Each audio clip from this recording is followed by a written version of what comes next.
Hey, good afternoon, everybody. Scott Fischer back with you. Our next episode of Don't Let Haboob Hit You in the Face. This is my metaphor. If you look over my shoulder here, this is a metaphor for what happens in the lives of so many of our aging loved ones here in the greater Phoenix community. We have 160,000 80-year-olds already, a million folks already over the age of 65.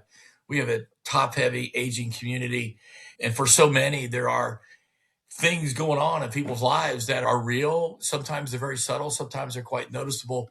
But for so many people, they often put their head in the sand or they ignore what's going on and unfortunately leave themselves exposed and open to haboob, that big explosion that happens. And the pictures over my shoulders are pictures that happened this summer. That's Arizona State University getting swallowed up. And I think that people that are having crisis and having these experiences with the lives of their loved ones often feel that swallow up feeling. So today I'm going to bring in another one of my buddies. Lori Stauffer is with us today. Hey, Lori. Hello, how is everyone? Oh, man. Thank you for being here. Lori's with the city of Scottsdale. She's one of the public information officers there. She manages and oversees a lot of their community outreach programs. The community risk reduction program is their home safe home program.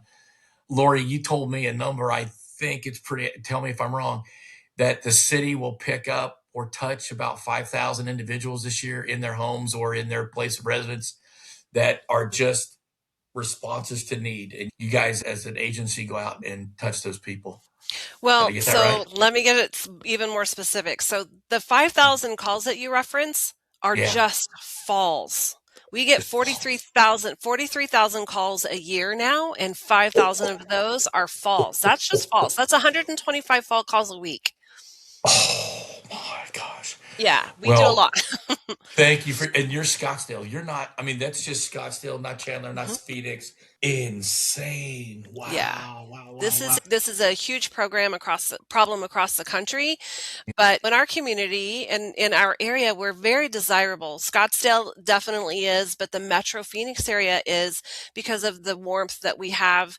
We have a very large aging community. So we need to do some things to help people stay in their homes safely. Let's not Yeah. have to call the fire department. Let's do some things to keep you guys safe. Yeah. I bet I've got some questions for you, but talk a little bit about maybe as you get started, what drew you into public service?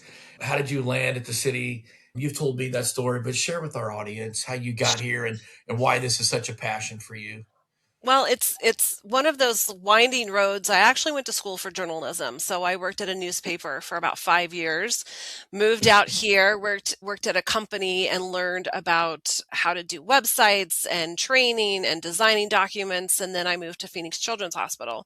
And in the communication office, I was the liaison with the Injury Prevention Center and the foundation. And when you're tied in to that specific those departments, and then you're working with that community, injury prevention and trying to keep kids safe and not get hurt, of course, was a huge thought. And at the time, I was actually raising small children, so it was a great fit. Well, the fire department here in Scottsdale became a city department in 2005.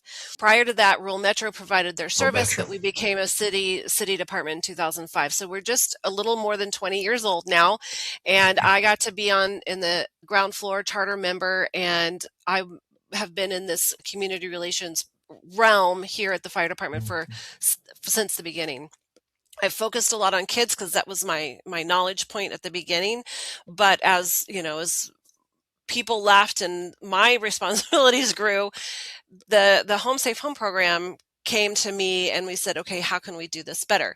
Now, this is the challenge with all fire departments, right? So this is not just Scottsdale, this is fire departments across the board. We have this fall problem. We have so many people who are falling. It's typically the number one call to any of the fire departments. So we need programs, right? What I have seen and what I experienced is that when I took on our Home Safe Home program, it was a beautiful program, but it really just focused on assessments. It had an exercise element to it, but when it came to follow up and ensuring people were doing the things that they needed to do based on those recommendations that we came on, there's not a lot of follow up. So across the board, I think a lot of fire departments struggle with we've done the assessments, we've raised your awareness, but there's not a lot of help to complete that process, especially with those who have what I call our level twos, especially our level threes. They're falling a lot. So level two for me is more between 1 and 8 times. Level 3 is more than 8 times, and we do have some individuals that do. We have been working to implement since 2020, and the process is slow because we need to have all of the pieces and parts in place. We partnered with Right Care, and the 10 years prior to that was really that data-driven program of, we know specifically what the risks are. We have to lower the risk profile for that individual, and then we've lowered their risk of falling, and we have so much more success with that than if Right. we just keep going, well, this is their risk, this is their risk, this is their risk. And every time they go to the hospital, the risks go up. And how many times have we taken people? I said my level twos are 1 to 8 times. A lot Yeah. of those times the people are going to the hospital. I learned today that in one of our hospitals out of the rooms in Scottsdale through the Honor Health system, just one of those emergency rooms for just trauma, not any other thing else, 4,000 individuals have visited that hospital system for trauma. So individuals, not I've come here 20 times. It's 4,000 individuals for trauma into that one ED alone. And that's for falls. The mechanism of injury is something that had to do with a fall. That's 4,000. And these are traumas, which then we Yeah. know that if we don't take care of them, Yeah. when they leave the hospital, they're going to end up back in the hospital again. You mentioned something, and I'm so glad you brought it up. I've been inspired, and I've been around the valley since 1979. And I remember on the news at night, the battle cry in the 80s and the 90s was watch your kids around water. 2 seconds is too long. I remember when that wasn't a thing, and I remember when it became a thing, and it is still a thing. The focus and the emphasis and the messaging has been on saving our kids' risk. It well needed, because every night in the summertime, the guys from somebody's city fire department were pulling kids out of pools. So you know that, you were there. Here's what I think our new battle cry is. It's our turn now to love and care of those who loved and took care of us. See, as adult kids, our parents are aging out. We want them to age safely. We want them to age in place. We don't want to put them in places. We really don't. We Right. do it because we don't have any choice, or their safety has been so impacted. We have to do this. And so I feel very emotional. I've been through this with my own mom, up to the point where 3 weeks ago, we just lost mom. I mean, the natural aging is happening. Death is a part of that, but it's our turn now as a community, as adult kids, to step into the gap and solve this problem, reduce the risks, reduce the numbers of falls that are. Any idea how much that costs to run them trucks 5,000 times for falls? It's a lot of A money. lot of Yeah. money, right? And it's funny that you bring up the drowning situation, because I've been very intimately involved in the Drowning Prevention Coalition. And when they started talking about that in the 80s, there were 64 per 100,000 kids, just kids, were having some kind of water related incident at the time.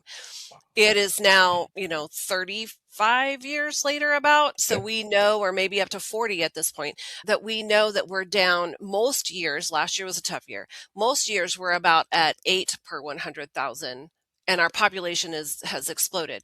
Now I bring that up because the work that was done, we've talked to people about swim lessons and got pool fence ordinances in place, and we're doing all of these things. We've been working really, really hard and beating the drum.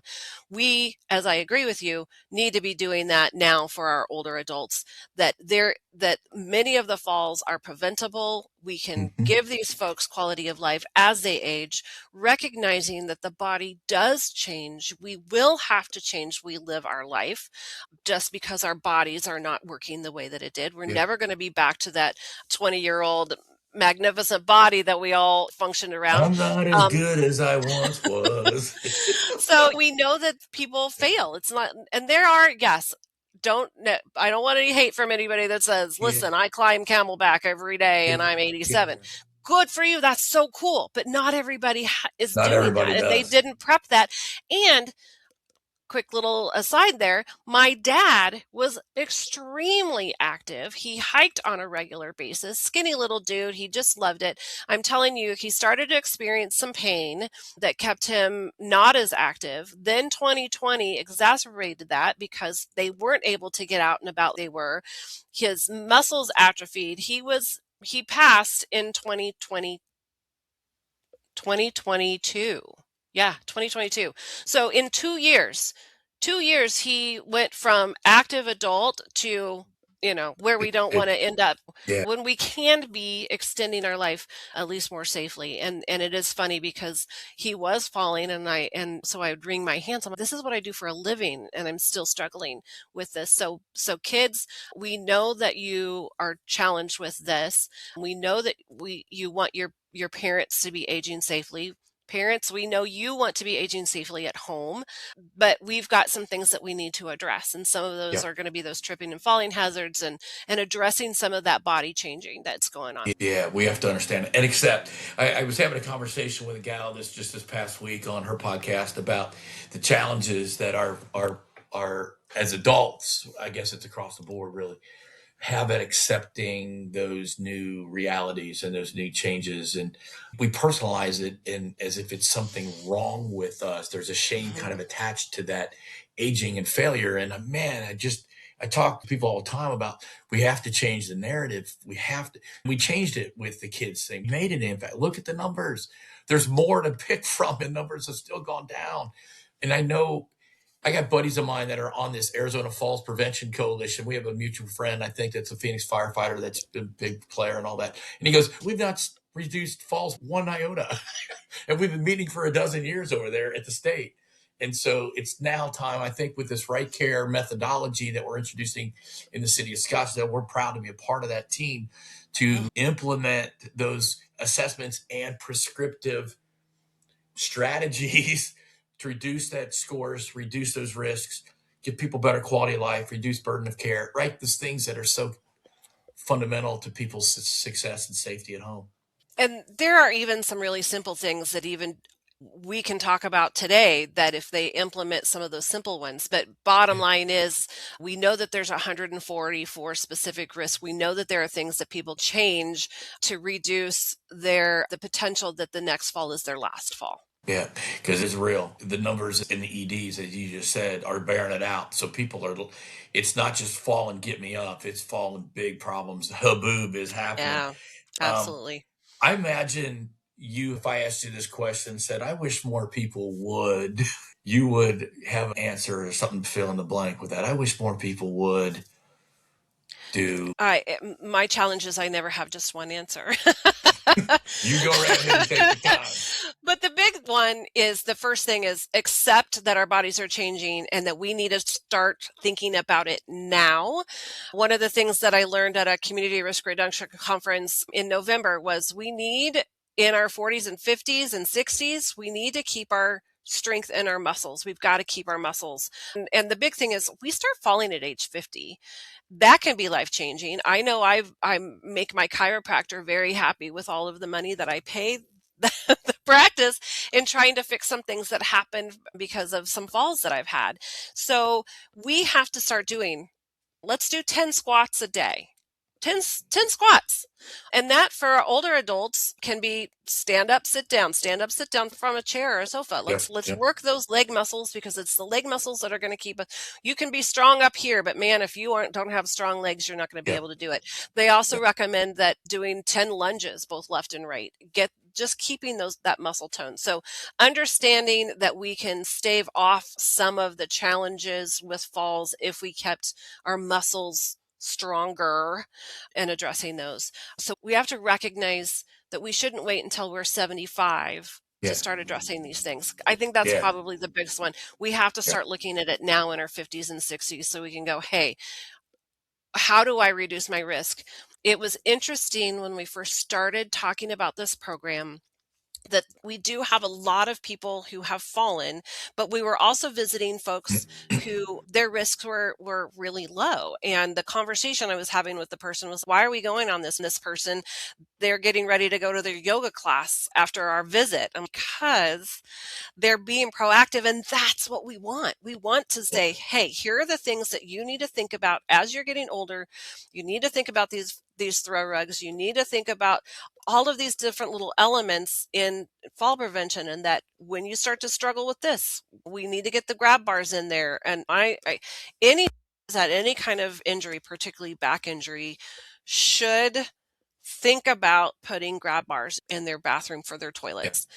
I always laugh that the last place I ever want the firefighters to have to come visit me and help me out is when I'm in the bathroom, whether I'm, Yeah. because we pick people up Yeah. because they've fallen off the toilet or fallen in the bathroom. Not a place I want to be. And that's really where we need to go. These things should be in our homes anyway, but we need to start thinking about it's time to get those in once we probably hit that, at least that 60-year mark, so you're not waiting until it's too late.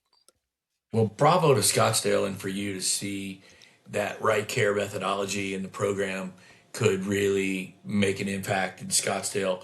As you might be talking to others that work in other city roles, yours or other aspects of city government, what would you share with them from your perspective that what their cities could incorporate or what they should be thinking about? Or because I think what you just said lends a lot to that conversation about, and get the Gen Xers and the end of the boomers to be talking about this, not wait for our parents, but we need to be talking about this and Yeah. incorporating those healthy practices. Again, we start falling at age 50. That can be life changing. We fall out after the age of 65. That can be life threatening. So we have to start thinking about it.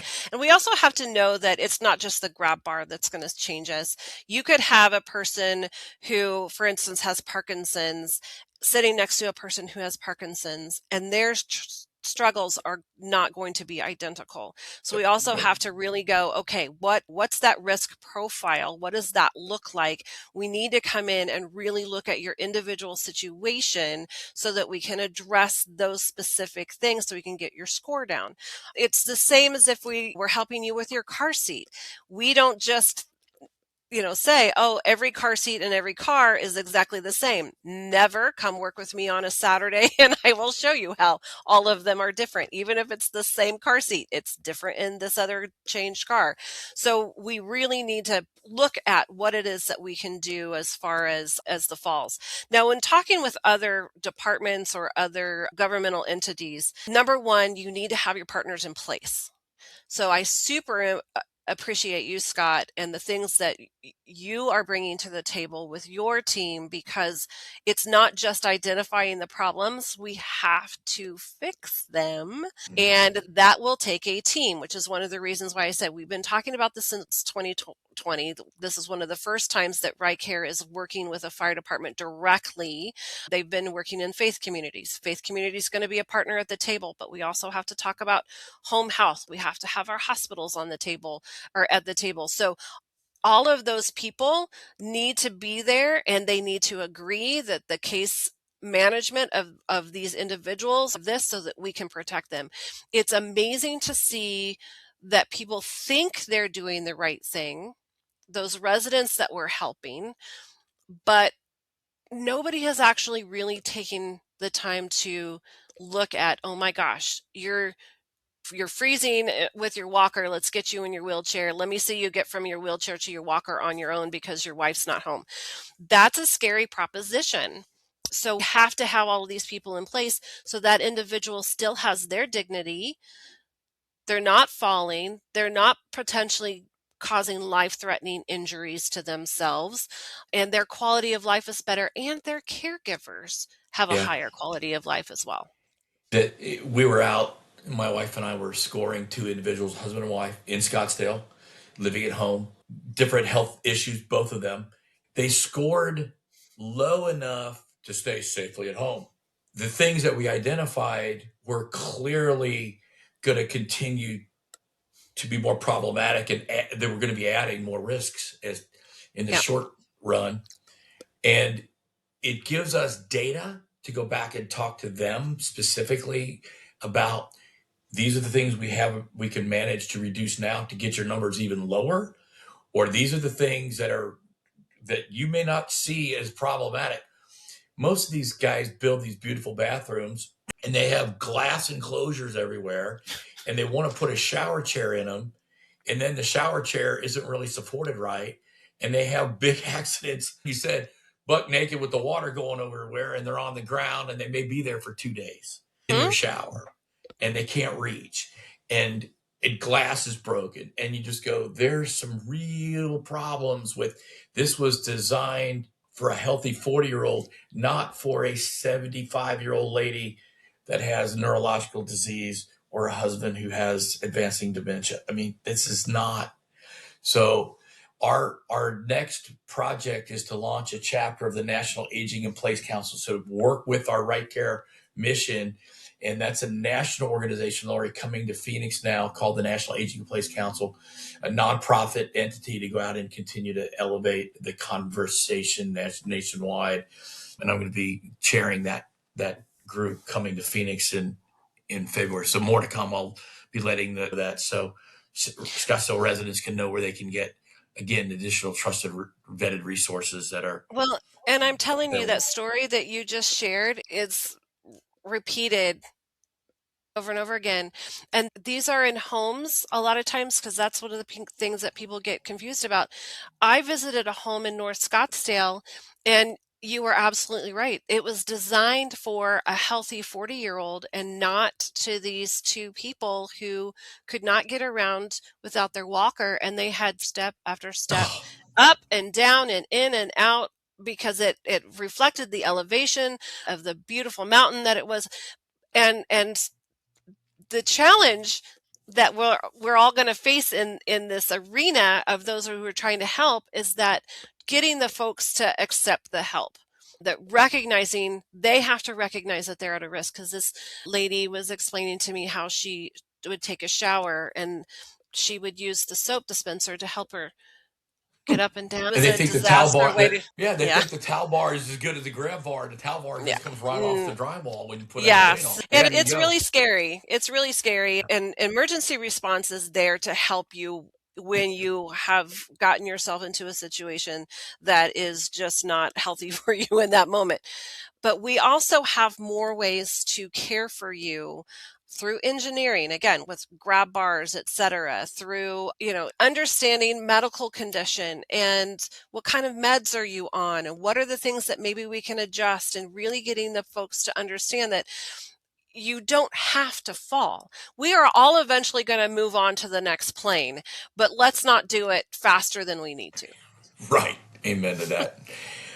I feel like I could talk to you for another hour. I wanted to just kind of bring us in for a landing, at least on this episode, and come back and do this again with me 2 months into this, kind of maybe do a recap of where we're at with Right Care and starting to see some of the fruit of all that hard work you and the city have invested in and all the players that are involved. Just to illustrate Haboob and bring it home, is there a scene where you've just maybe seen it coming with a particular family and then the big one hit and it really shook you up or really caught your heart, that you would want to maybe leave us with and share that story? There are so many, but one in particular is an individual who had medical issues. He unfortunately wasn't helping himself with those medical issues, but he also had lost strength in his legs and was using a walker and trying to get around. And sometimes he would use his cane, and he had one of those little medical devices, right?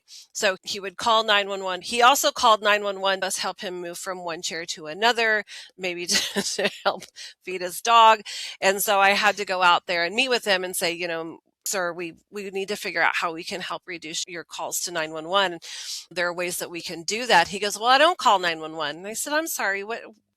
Explain. And he said, well, I pushed my button. The fire department is not your personal concierge, sir, but I appreciate the thought. But unfortunately, we would see this, and he would call almost every day or every couple of days. And the firefighters just knew that he and the people around him were very resistant to putting the things in place that could have helped him be more comfortable, that would have resolved a lot of those issues that he was calling 911 for. And that's when you talk about the haboob, we knew what was coming. And within a year of that visit that I made with him, he'd passed Yeah. away. Yes, he did have a medical condition, but many of the things we could have adjusted for him that potentially could have extended that and reduced the amount of emergency calls. It would have been a lot more comfortable for him and again for those around him. I, for years, have done a talk, and when I do this particular presentation, and I've called it the Storm Clouds Talk for years, but I'll make a joke. I said, listen, if your loved one knows the day that Cody or Corey or Jacob is working from the fire department, they know, oh, Cody always works on Thursdays. That's not good. They've gotten too acquainted with the guys on the department and That is so true. their local station. Hey, thank you for doing this. Bravo to you in the city, and thank you for allowing us to be a part of just a little role in this as we start to roll this out and make that impact that we hope for in the city. And thanks for the great work. And I think showing leadership to the entire community, because I think all of us in Phoenix are looking for those bright spots. So congratulations and bravo. Thank you for Thank hanging you. out with me a little bit. Yeah, let's do this again. All right. You You guys, got thanks it. for joining us. Lori and I just want to say thank you for joining us. We've had a great time talking to you today. Don't let Haboob hit you in the face. We'll talk to you soon. Take care.